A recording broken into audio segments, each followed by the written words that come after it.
ఈ నెల 22వ తేదీన జమ్మూ కాశ్మీర్ బసరేణి వ్యాలీలో అంటే బసరేణి లోయలో టూరిస్టులు ఎక్కువ వస్తారు. ఈ సందర్భంగా ఆహ్లాదకరంగా ఉండే వాతావరణం అని అనుకోకుండా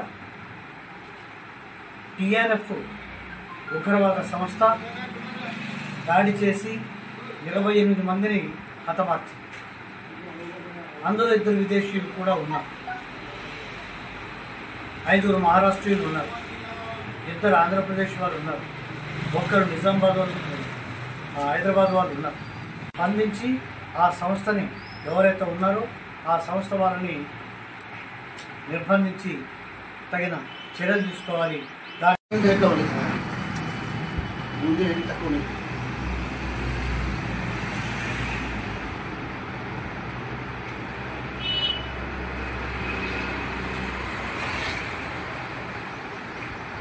మొన్న 22వ తారీఖు నాడు శ్రీనగర్లో జరిగినటువంటి ఘటన చాలా దురదృష్టకరం.